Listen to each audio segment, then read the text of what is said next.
Congo Kinshasa, Congo Brazzaville, nayebi keboza ebele liboso ya ba poste téléviseur na bino pona kolanda magazine Bonda Ekolo o ezali seul magazine d'actualité et pesa kabino ba information ya kitoko pe à temps réel et kamba mina yemoko les DG valable Alain Dewa. Tofongo l'édition na biso na élément oyoboye bake procureur général près la cour de cassation Firmin Vonde apesi ba résultat partiel ya enquête sur maître ya Chéribé Okende tolanda élément oyo. Procureur général près la cour de cassation Firmin Vonde a confirmé que mokolo ya mercredi 19 juillet que balle tirée na corps ya Chéribé Okende et utaki na arme oyo bakutaki na mupanzi na ye na kati ya jeep na ye. Au magistrat oyo apesaki ba précision ya résultat partiel ya enquête sur maître ya Chéribé Okende lors ya conférence de presse na ye. Selon Firmin Vonde, ba téléphone ya défunt ya chauffeur pe ya garde du corps bazwaki yango epai ya banqueteur pe elandisamaki na ba interrogatoire na yango na oyo etali autopsie esengeli toyeba ke yango ekosalema pona ko compléter enquête na arrivée ya ba experts internationaux oyo bazali kozela awa na République démocratique du Congo yango biso to betisi kambonda. Parti politique Ensemble pour la République ya mwana mboka Moïse Katumbi ba désapprouvé démarche ya procureur général près la cour de cassation Firmin Vonde na enquête sur maître ya Chéribé Okende tolanda élément oyo. Ensemble pour la République oyo ekambamaka epai ya mwana mboka Moïse Katumbi Chapwe ba désapprouvé mokolo ya jeudi 20 juillet démarche ya procureur général près la cour de cassation Firmin Vonde na enquête sur maître ya Chéribé secrétaire général ya parti Ensemble pour la République Dieudonné Bolengetenge a annoncé ki yango au cours ya conférence de presse oyo esalemaki na Kinshasa ye a exprimé maki indignation ya parti na ye face na démarche ya juridiction oyo ya enquête sur maître ya ex-porte-parole Dieudonné Bolengete azali étonné na koyoka maloba ya procureur général près la cour de cassation oyo annoncaki résultat ya enquête avant mise en place ya commission ya enquête internationale d'après exigence ya Moïse Katumbi a fustigé dernière sortie médiatique ya procureur général près la cour de cassation na mépris ya banquette oyo ezanan en cours payé alobaki ke aza indigné par rapport ya attitude pe communication ya procureur général pourtant d'après ye parti politique na ye na président national na bango baza ko souhaiter enquête internationale indépendante ya ko associer notamment ba expert ya ba pays ya communauté internationale entre autres MONUSCO, États-Unis, Royaume-Uni, France na Canada. Pona kosilisa, secrétaire général ya parti politique Ensemble pour la République, yé a rejeté ki ba allégation selon lesquelles bazali kolobake Chéribé Okende avaliwa na ye, azalaki lisusu en bon terme yé na président Moïse Katumbi te. Yango biso awa to betisi kambonda. Mbonda ya mabe ezako beta makuna na hôtel de ville boye bake gouverneur ya ville de Kinshasa Jantini Ngobila na adjoint na ye Jekoko Mulumba ezako simbate pona nini tolanda commentaire ya Alain Dewa. Ndeko ya Congo tokoma komi tuna tokoma komi kamwa nini oyo ezokoleka lelo a la ville province ya Kinshasa ya kokamwa toute komona mikolo etumba ezalaki benda bika entre Jantini Ngobila Mbaka pe na mwana mboka Godé Poi oyo azalaki président assemblée provinciale mais esalaki ke la loi du plus fort est toujours la meilleure. Mwana mboka Godé Poi akwea makale kale mais etumba yango esilite lelo ekomi opesi mbwabwa aboyi entre gouverneur titulaire Jantini Ngobila Mbaka et le ngona Gérard Jekoko Mulumba soso ya mboka o azali vice gouverneur na ye toyebite bakowala nini mena kadra nungu ya ba enquête ya ombo na école esali eko constater que ba illégalité ezali ebele na kata ville province ya Kinshasa mingi na gestion ya mwana mboka Jatilingo Bilambaka po na ba ministre provinciaux akolela sanza kutu ba salaire na bango ezomaka te ebongo soki otali ba o bazala hôtel de ville amame bango kutu ba ebite mukoni bazali sous salaire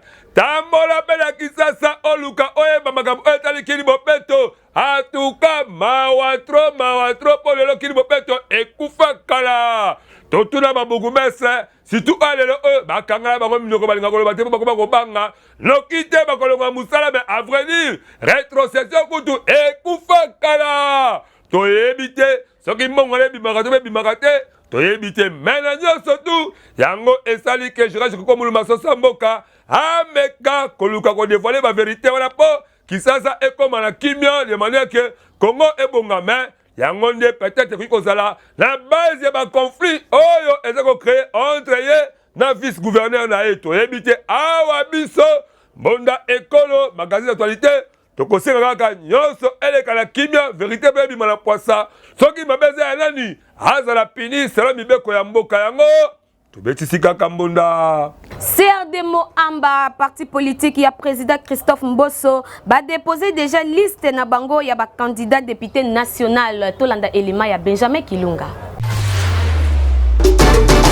Mona Congo, nenge kaka esi ebanaki ke ba dépôt ba candidature na niveau ya ba bureau ya CENI ezako salema avec impact na idéologie malgré ngambo ya opposition moko bazoko boya pe misusu bazoko déjà kata masolo yango mais tellement que train ekendaki déjà il faut boye ba ke parti CRD ya mwana mboka Christophe Kodia Pwanga bango déterminé dépa surtout mingi bana mo amba bakendeki ko déposer déjà liste ba candidature na bureau ya CENI oyo eza installé na maison communale ya Lemba avec impact na idéologie na cadre ba liste wana bana mo amba bo simba bozala mama moko otomoni mama makasi mama ya bopikiliki mama oyo atoni bolingo pona mo amba yenani mama Dosine Njitobe yepe azali kutu kombo ya yambola kana liste wana donc kaka pona ko soutenir ba action ya mwana mboka Christophe Mbosso alobi ke il faut passer le chef de l'État Fachi Beton, deuxième mandat avec impact dans l'idéologie. Tellement que Maman Dossi Jitobe a sa la liste comme candidate à député national. Binomo Koboyo Kaliboso ya micro bonda école ndengenini abetisa kimbonda. Seni ndenge bakomi kuna likolo omoni batu nyonso ya seni bazawana. Toyaki pona déposer liste définitive hein. De lelo nde toyaki po to déposer yango. Bon, impression na ngai na yebi ke vote kozala. Pour l'autre fois, na lobaki na bato belé ke babanga te réellement vote kozala. Na betaki c'était pour na problème yango. Mais bato belé ba okanisa ke e kozala te mais pona nga mama Dostine Chitobe na lobi vote kozala. Kitoko totikeli bana moamba mama Dosi Jitobe ye wana boya mbena motema moko lokola ta mama sociale a vivre la bino bopesa e maboko bopesa e bolingo botindika e hakele ko défendre ba intérêt moamba kuna na assemblée nationale yango biso to fulie kamoka ko swape to beteli kaka mbonda Koko ma journaliste professionnel koye bakosala montage vidéo prise de vie caméra boya awa na lombango na centre de formation média indépendant pour awa ba prix eza abordable. Voulez-vous apprendre et devenir journaliste? Les centres de formation médias indépendants procèdent au recrutement des nouveaux candidats pour une nouvelle session. Que vous soyez diplômé d'État, homme de Dieu, docteur ou qui que vous soyez, les centres de formation médias indépendants met à votre disposition les filières ci-après. Les journalistes, la prise de vue, le montage vidéo. N'hésitez pas de nous rejoindre car ici, la formation se donne avec les professionnels des médias. Chez nous, c'est de l'expérience et du professionnalisme. Pour tout contact, appelez-nous au plus 243 89 81 81 097 ou appelez-nous au plus 243 99 37 45 722. Je répète, appelez-nous au plus 243 89 81 81 097 ou au plus 243 99 37 45 722. Nous sommes les centres de Information, médias indépendants. Parti politique Alliance pour les changements, il y a Jean-Marc Kabound, Bazako Akizé, vice-premier ministre et intérieur qui Azako saboté, recours Nabango Tolanda, reportage Alain Dewa.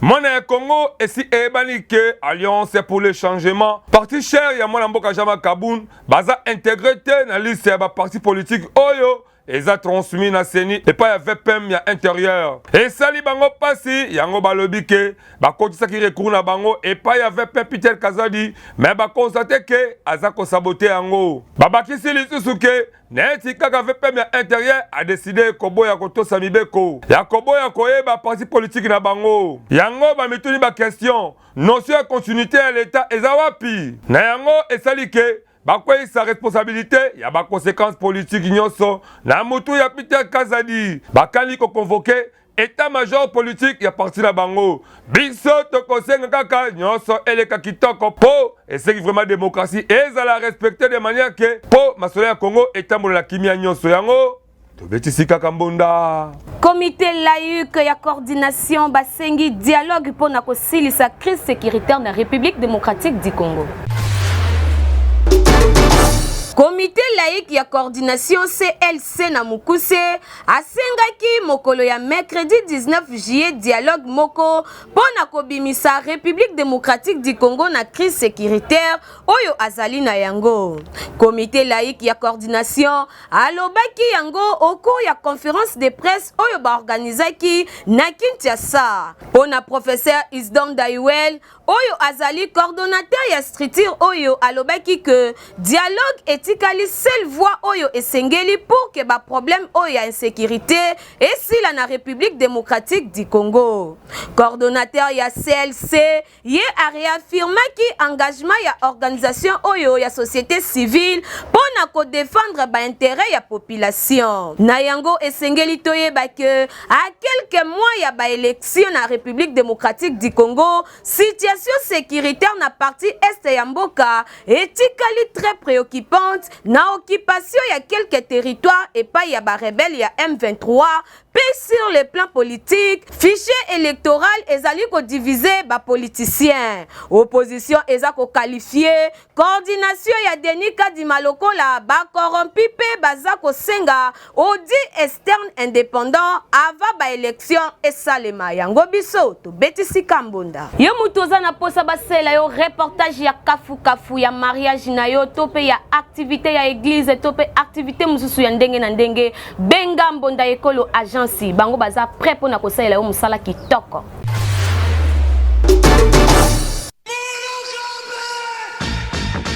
Bana Congo Kinshasa, bana Congo Brazzaville, yo mutu olingaka ba activité na yo eye bana na mokili mobimba. Mbonda ekolo agence epesi bino opportunité ya kosalela bino ba reportage ya kafu. Ezala activité politique, socio-culturelle, économique, religion, sport, conférence. Awa na mbonda ekolo agence ezo salema avec professionnalisme pe eza na prix moko très abordable. Esuki wana te ende konangai keba na ba reporter ya muyibi oyo bayaka kozwa ba image pe elekaka nango na télévision te kasi awa na mbonda ekolo agence nyonso ya filmage, modération, réalisation, photoshooting ezo salema avec un partenaire idéologie parce que awa tokanga masolo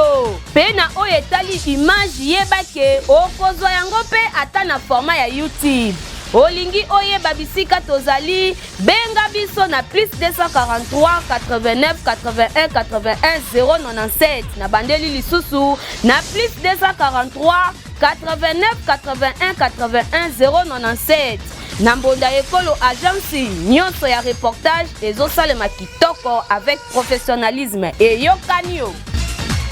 Instino Kabamba, président de la fondation Les Rebâtisseurs Azalaki, présent na stade municipal ya Masina pour répondre na invitation ya mouvement citoyen Congo Tolingi Tolanda elema lisusu ya Alain Dewa.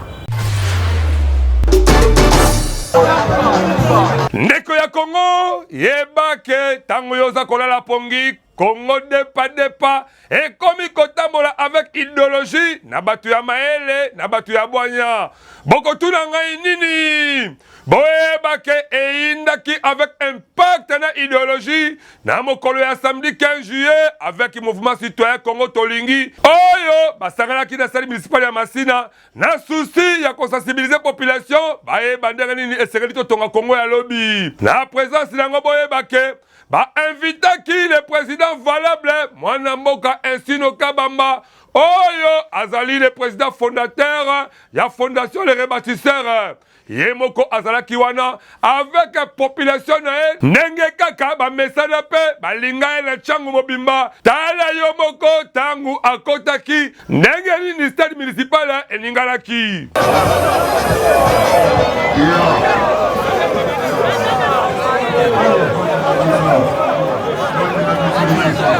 kokota nena kata stade ndeko na ngai yeba ke population esepelaki makasi po aza oyo mwana na bango balingana motema moko me ya koyeba ke avant akoma wana asalaki nanu mwa carnaval na bamembre les rebâtisseurs me basanganaki na mutualité mwana quartier kaka ndenge ozomona bango na boulevard Lumumba depa bakompanyaki ye po akota kitoko avec impact na idéologie ya koyeba eza ke sujet ya mokolo wana ezalaki mpona kotangisa bana Congo bayeba ndenge nini bakoki kozwa responsabilité et surtout que ba élection ezali ko se pointer na horizon 2023 tellement que Insino Kabamba azalaka moto moko social balula na motema moko le président valable amataki likola pojome pona kopesa batu mayele oyo azalaki nango na mokolo wana kaka ndenge bozomona ba image mais na suka masolo boyo kabino moko ndenge nini abetisaki mbonda liboso ya kamera na biso elonde yaki bango babengaka restitution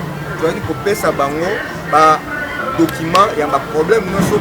toyaki à travers ba plateforme à travers ba cotice oyo tosalaki na bango yango lelo monaki tozalaki na conférence de presse peseli nde toyaki na terrain tokutani na bapeuple nyonso baza d'accord baadhéré na vision wana et puis fondation les rebâtisseurs na bamembre na ye baadhéré na même vision nde toujours accompagné Congo Tolingi lobi parce que faut tobanda lelo mpona Congo tozosouhaite ezali kitoko ndeko ya Congo boyebake le président Insino Kabamba oyo asimi changu mobimba na esprit toujours ke ya kolakisa jeunesse bazala batu ya solo mpo bango nde bakokumba Congo ya lobi yango avant bana stade municipal babandaki na conférence moko ya kafu na njili kuda esika basanganaki ebele mingi na lycée Saint-Germain kaka mpona kosensibiliser jeunesse bayeba kozwa ba responsabilité na bango ya Congo ya lobi. Destinée du Congo devra faire avec l'expression populaire dont le contenu a été obtenu à travers les consultations populaires que nous avons réalisées. Yaboye tozoya wapi na kati ya changu soki bazalaka mibale misatu nde changu échange kala yango le président Insino Kabamba yeba ke ozi charge monene bana changu bapesi responsabilité na bango po maele na yo balingi ekede musika oumela elongo na bango yango biso tobeteli yo monda po nzambe abakisela mingi koleka.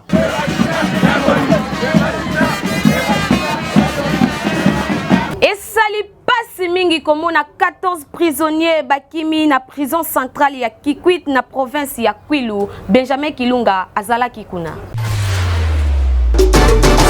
Mone Congo boye bake prison centrale ya ville ya Kikwit province ya Kwilu et outi ko enregistré kaya évasion ya makasi. Au moins 14 détenus bakimi depuis mokolo ya jeudi na ba 2h du matin. Selon Gabriel Poutou, oyo azali directeur ya prison centrale ya Kikwit, alobi ke ba prisonnier wana bazalaki na pavillon ba mineur. Bazalaki no nombre 26 p 14 nde tout la mwisi ya zazande konangai esali pasi moko ya mabe. Selon ye abakisi ke ba prisonnier wana babandaki kotimola libulu na mopanzi ya avenir ba professeur Merkuna bakoka kite. Deuxième fois nde ba sauté mi na mopanzi ya concession ya ba personnes vivant avec handicap nde kuna esali ke ba tiapwa donc bakima na bango. Abakisi ke ba o bakimi la plupart baza ba mineurs donc ba condamné na ba prévenu. Mais abetisi mingi mbonda ya kolobake nombre ya policiers oyo bazala garde kuna eza muke makasi bazala kaka des policiers pona prison munene ya Kikwit. D'où il faut boyeba ke policiers wana mibale bazalaki plus kokengela pavillon oyo ezala babandi oyo toza kobenga mobondo yango nde esali ke badeteni wana bakima ya pasi pe ya mawa ndeko ya Congo boyeba ke depuis 1932 au basala prison wana ti lelo kaka fwe réhabilitation moko etikala kosala mate donc évasion besoin salema ezala biso moko nde tosibir ba conséquences nango po mawa tro yango tobetisi kaka mbonda. Na sport esengeli boyeba ke Bestine Kazadi présidente ya Vita Club aza candidate na succession na ye moko tolanda reportage ya Alain Dewa. Ndeko ya Congo, il faut boyeba ke association sportive Vita Club topé bana vers mokuse basalaki assemblée générale ordinaire na bango depuis mokolo le 16 juillet. Bako sangana lisusu dans 10 jours soit le 26 juillet pour une assemblée générale extraordinaire élective. Mais koyeba ezake actuel comité directeur oyo eza chapeauté na mwana mboka Bestine Kazadi et commune na Sukapo. Basi babeti déjà 3 ans pouvoir la bango kitoko avec un pacte idéologique en neba la veya ba mesala koloba. Na cadre ya banungu toyoki ke mama Bestine Kazadi aza candidate ya succession na yemoko. Mais esengeli boyeba ke na nyonso ba candidature le 26 juillet oyo déjà depuis ya ba combo esi ebandaki depuis le 18 juillet tu le 23 juillet et kozala kaka ba poste lokola ya ba président ba coordination, président ba section, président ba conseiller ba trésorier pe ba secrétaire awa tokobeli la kala lokola balina futango pe et comme un foin l'état turoyo kota makamu o de manière que championnat national la tour elle est kitoko avec impact na idéologie bana veya pe bana mbongo mama Bestine Kazadi lokola ondimi ke okuma sumo kumba yo moko ozala candidate à la propre succession na yo en tout cas ça m'a aidé de manière que Vita Club équipe munene et kende liboso yango betisika kambonda yo muto yebi kozalaka leader ya solo magazine Bonda Ekolo azako bengisa yo pour présenter vision na yo population ayeba yo. Congolais, Congolaise, yo mutu ozalaka na idée ya développement ya RD Congo, magazine Bonda ya Ekolo baleki ya Yezu apesi bino opportunité ya koya ko exposer ba vision na bino pona bolamu ya ekolo mobimba. Botala bino moko tomesana koyamba batu na plateau na biso po mutu na mutu atalisa vision na ye yo mutu oza na ba idée ya malamu olingi mboka ekende liboso magazine Bonda ya Ekolo afongoleli bino ba porte yaka o contribuer na développement ya mboka RD Congo oyo ayebi ke aza vrai leader sala lokola baninga yaka na plateau na biso parce que eza seule adresse oyo eyambaka ba leader ya makasi pe ya solo tala ndenge ba leader bazali koleka moko na moko bazali koyamba bango epai ya mwana mboka Alain Dewa na Medrine Kambembe avec un partenaire idéologie to abordaka basi nyonso lokola politique économique socio-culturel religion pena basije mosusu oyo ezo contribuer na développement ya mboka na biso bazomona pero bazana makanisi kimutema mabete batu mususu kala kimutema mabe ya longwanga na yawana mais bato bazana miso baomona Congo ezokena ndenge mususu ele na limité na mumbele un peu partout donc nazo continuer lisusu nasuki wana te to se sentir à l'aise na kati ya changu na biso. Ok, merci beaucoup. Ndenge kaka bozali komona bango pe bazali ba leader oyo bandimi ko participer na développement ya ba quartier commune pour que mboka ekende liboso na bino pe ba leader oyo boza kolanda biso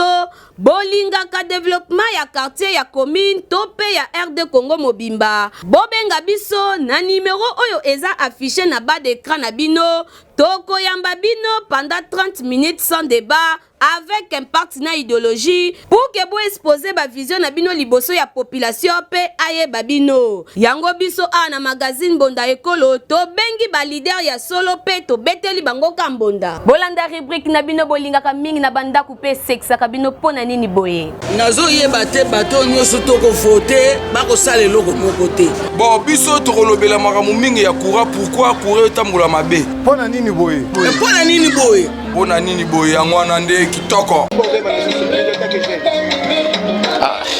Maman transport premièrement est sous-bassement.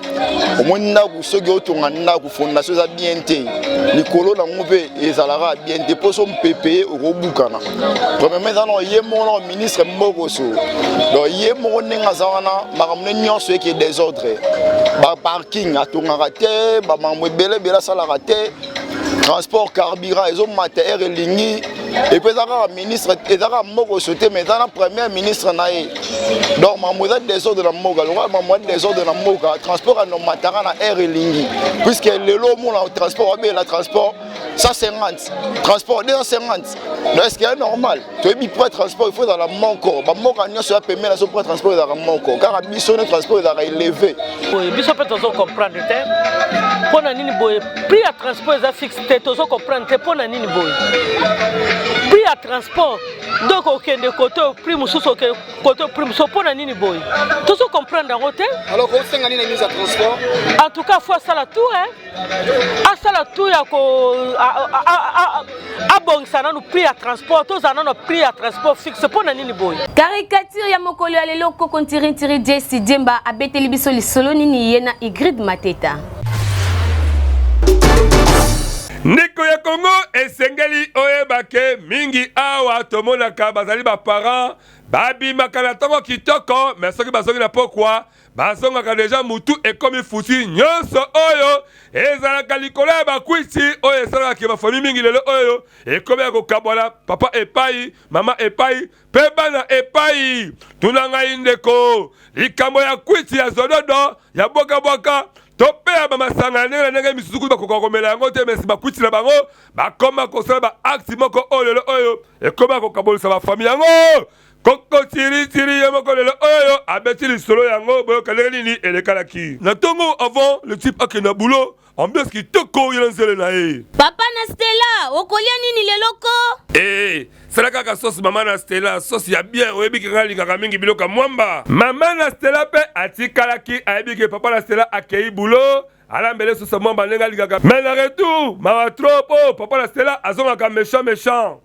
papa na Stella boni boye yo penza kaka bakwiti na bakwiti tala yo nani a permettre au contrôler nga mama asia melingo ya zela la fina yo zoba ya mwasi malaboko le petit bikendo kule na kwenda akimi mangwe pe koko tiri po abetela l'histoire oyo auti komona yo ka le petit mikendo viens tiri donc abimaka ok azomaka kao oyo risi benini viens le bananuko yo kaye moko le viens tiri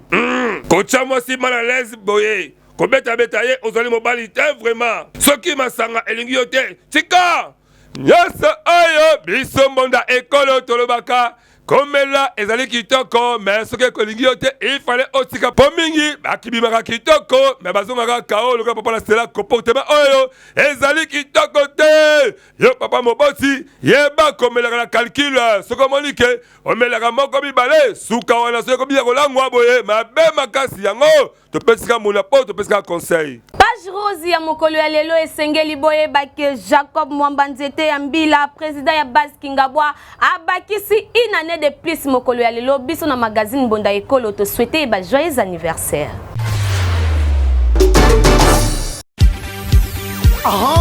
Mwana Congo tango toyebisaka bino ke biso awa na magazine Bonda Ekolo to fetaka ba anniversaire to salaka ba cérémonie ya ndenge na ndenge yo mutondi makate tala mokolo ya lelo abotami ye nani Jacob Mwamba Nzete ya Mbila président ya base Kingabwa tozali ko fete na ye elongo na mokolo ya lelo biso awa na magazine Bonda Ekolo to souhaiter kaka ba joyeux anniversaire parce que za vrai leader ya solo na mokolo ya lelo tab mabe kokufa ngule kokufa ngombe kokufa tokomela tina suka parce que ye alobi akosala ke journée ya lelo esalema kitoko avec un partenaire idéologie yango biso awa ensemble to beteli lisusu mbonda pou